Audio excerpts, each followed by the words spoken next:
21 दिन का लॉकडाउन लंबा समय है, लेकिन आपके जीवन की रक्षा के लिए, आपके परिवार की रक्षा के लिए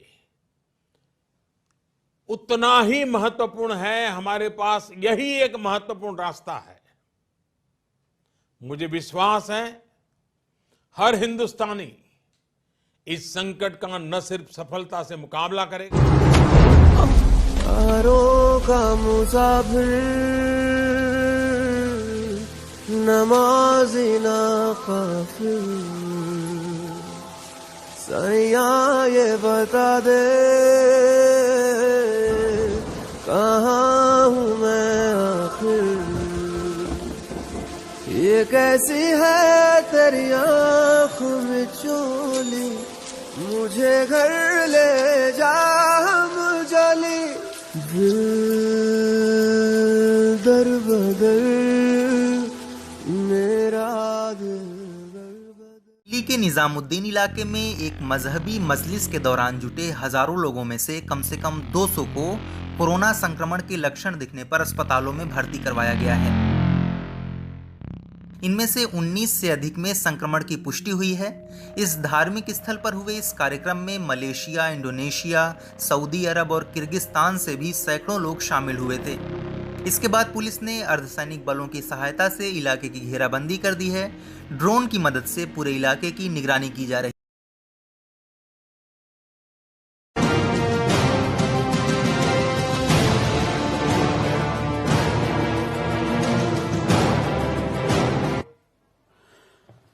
नमस्कार, मैं हूं सुरेश चौहान के और आप देख रहे हैं बिंदास बोल। आज के बिंदास में मैं आपके सामने बड़ा ही गंभीर मुद्दा लेकर आया हूं और नरेंद्र मोदी सरकार को आह्वान कर रहा हूं कि इस देश में तबलीग जमात पर तुरंत बैन लगनी चाहिए। आखिर हिंदुस्तान की मस्जिदें हिंदुस्तानियों के लिए कैसे खतरा बन रही है और मानव बम जैसे कोरोना वायरस लेकर घूमने वाले को कोरोना जिहाद नहीं तो क्या कहा जाए। इस कोरोना जिहाद का आप इनको रोकिए, आप अपनी खामोशी को तोड़िए, इन ताकतों को आप रोकिए।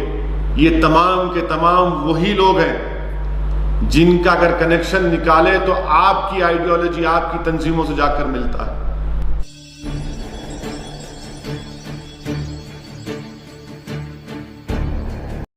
मैं आपके सामने इन वाकयात को रखना चाह रहा हूं। बताइए, आप एक वीडियो डाल दिया गया कि एक मुसलमान बंडी पर फ्रूट बेच रहा है गंदे तरीके से। मालूम हुआ वो वीडियो झूठा है। एक पुराना वीडियो निकाल दिया गया कि मुसलमान अपने खाने के प्लेट्स को, यूटेंसिल को चाट रहे हैं। अरे भाई, ये हमारे मुंबई के, हमारे भोरी समाज के लोगों का ये उनका तरीका है, एक एक दाना भी नहीं छोड़ते वो लोग। आप उसको जोड़ दिए, गलत। फिर एक सूफियों का एक वीडियो जो मुल्क का नहीं है, पड़ोसी मुल्क का है, निकाल कर बता दिए, वो भी झूठ साबित हुआ। फिर एक पुराना वीडियो निकाले कि एक मुसलमान जो है एक रेस्टोरेंट में खाने पर थूक रहा है, इससे वायरस फैला रहा है, पुराना वीडियो। फिर एक फिलीपींस का वीडियो निकाल दी कि देखो ये मुसलमान है और ब्रेड के ऊपर थूक रहा है, ये वीडियो भी झूठा निकला। अब एक वीडियो निकाले, ये तमाम दुश्मन जो मुल्क के दुश्मन है, झूठा वीडियो निकाले कि एक अंडर ट्रायल है, वो उसको बता दिए तबलीगी जमात का है, वो पुलिस वाले पर थूक रहा है, पुराना वीडियो, उसका तबलीगी जमात से कोई ताल्लुक नहीं है। फिर एक अमर उजाला न्यूज़पेपर है कि तबलीगी जमात के लोग गोश्त का मुतालबा कर रहे हैं और पेशाब कर रहे हैं। क्या झूठ है। और फिर इसी न्यूज को सहारनपुर की पुलिस ने डिनाई कर दिया। कर्नाटका के एक बीजेपी है, मोहतरमा MP हैं, उन्होंने कहा कि तबलीगी लोग डॉक्टरों से बदसलूकी कर रहे हैं, नाच रहे हैं। तो उन्हीं के रियासत का, जहां बीजेपी की सरकार है, मोहतरमा सुनिए, बेलगावी का डिप्टी कमिश्नर SP भुवन हाली ने और हॉस्पिटल के डायरेक्टर ने इस वाकये की तरदीद की, डिनाई किया उसका। और क्या हुआ, जो नफरत हमारे मुल्क में मुसलमानों के और तबलीगी जमात वालों से आपने फैलाई, उसका नतीजा क्या निकलता है। देखिए आप, देखिए क्या हो रहा है। एक जो फ्रूट मेवा बेचते हैं, फ्रूट वेंडर्स, ठेला बंडी पर उत्तराखंड में, उनसे कहा गया जाकर कि तुम मुसलमान हो तुमसे वायरस फैल सकता है, तुम यहां पर बंडी नहीं लगा सकते वरना तुम हिंदुओं को वायरस दे दोगे। ये हमारे मुल्क में हो रहा है। उत्तराखंड का वाकया ये। फिर दूसरा वाकया, शास्त्री नगर बी ब्लॉक में लोग बैठकर, कुर्सियों पर बैठकर, जो ठेला बंडी पर लोग गरीब आते उनसे कह रहे हैं कि तू क्या है, तू मुसलमान है, मुल्ला है, मत आ यहां पर, बताइए आप। फिर तीसरा वाकया जो मोहम्मद दिलशाद का हुआ, मोहम्मद दिलशाद का, ये हिमाचल का मोहम्मद दिलशाद, ऊना बनगर विलेज का, ये मरासी कम्युनिटी से ताल्लुक, मरासी बरादरी से इस शख्स का ताल्लुक, मोहम्मद दिलशाद का, 37 साल का लड़का। क्या गुनाह है इसका कि वो इज्तिमा में जाकर आया, क्वारंटाइन में रहा, रिपोर्ट नेगेटिव आई उसको उसके गांव में, ये मरासी बरादरी वाले शादी में बैंड बाजा बजाते हैं, सब लोग जानते हैं उसको गांव में, इतना उसको तंग किए, इतना तंग किए कि वो खुदकुशी कर लिया। 37 साल मोहम्मद दिलशाद खुदकुशी कर लिया। यही चाह रहे आप लोग? खुश हो रहे हैं क्या लोग इस तरह की हरकत करके? फिर आप देखिए, फिर इरफान खान नामी एक शख्स राजस्थान का, 34 साल का, भरतपुर में अपनी बीवी को, अपनी वाइफ को, अपनी पत्नी को वो लेकर जाता है डिलीवरी के लिए, लेबर रूम में चली जाती है उसकी बीवी, और वहां पर जाकर जब उससे पूछा जाता है कि तुम मुसलमान हो, तो कहता है कि हाँ मैं मुसलमान हूं। तो डॉक्टर्स मशवरा कर कहते हैं कि इसको निपटाओ, ये मुसलमान की डिलीवरियां नहीं हो सकती। तो इंडियन एक्सप्रेस की रिपोर्ट है, भारत में भी कोरोना के खिलाफ लड़ाई अब आगे कैसे बढ़े,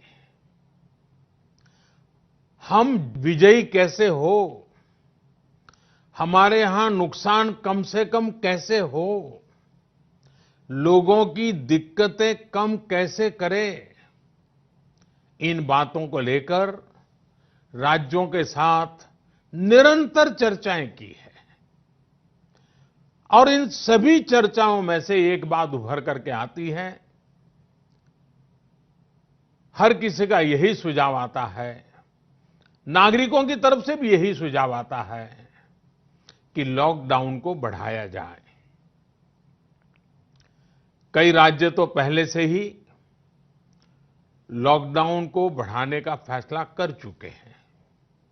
साथियों, सारे सुझावों को ध्यान में रखते हुए ये तय किया गया है कि भारत में लॉकडाउन को अब 3 मई तक और बढ़ाना पड़ेगा।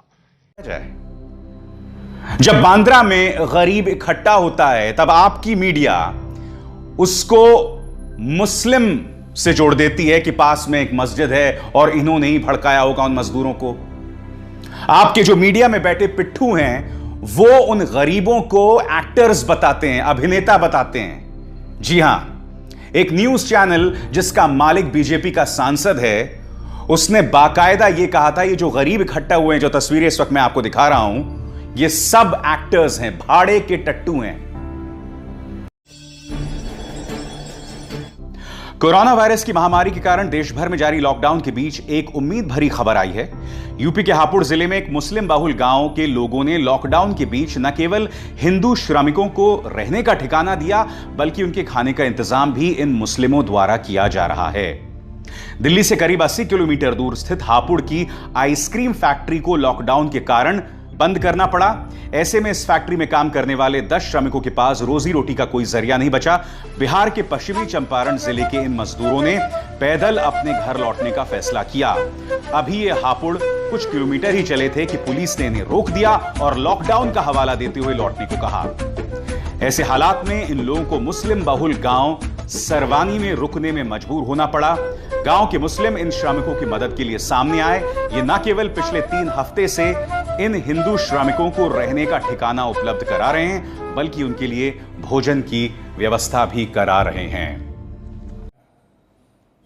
और इतिहास में हमने देखा है कि जब जब इंसान ने प्रकृति के नियमों को नहीं माना, तब तब प्रकृति ने अपना प्रकोप दिखाया है। गीता में भी लिखा है ना कि हमें मानव जीवन मिला है दूसरों की सेवा करने के लिए, कि हम अपनी ज़िंदगी का एक एक पल दूसरों की सेवा में बिताएं। और अगर कोई हिंसा फैलाता है, नफ़रत फैलाता है, तो वो प्रकृति के खिलाफ काम करता है, वो ईश्वर के खिलाफ काम करता है, वो अल्लाह के खिलाफ काम करता है। मुझे बहुत दुख होता है कई बार कि आज इतनी कठिन परिस्थिति के अंदर भी कुछ लोग ऐसे हैं जो हिंदू और मुसलमान के बीच में नफ़रत फैलाने की कोशिश कर रहे हैं। मेरे दोस्त, भूख, गरीबी, वायरस मजहब को नहीं देखती।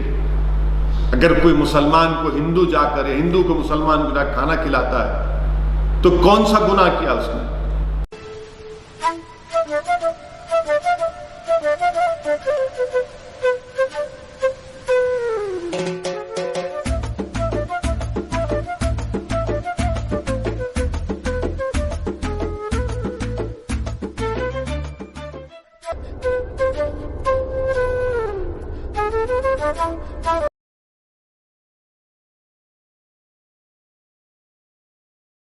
The U.S. Commission on International Religious Freedom has re-entered India into its list of country of particular concern because of the Modi government's policies and treatment towards the Muslim population.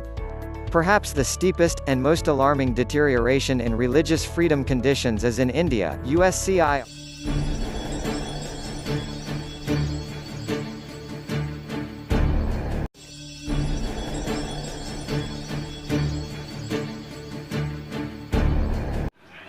ये मजमून सुनाते सुनाते आप सब से मार खा लूंगा, लेकिन हिंदू मुस्लिम फसाद में अगर कोई मेरा सर फोड़ दे तो मेरे खून की हर बूंद रोती रहेगी। मैं आर्टिस्ट हूँ, ओछे जख्म और भद्दे घाव मुझे पसंद नहीं।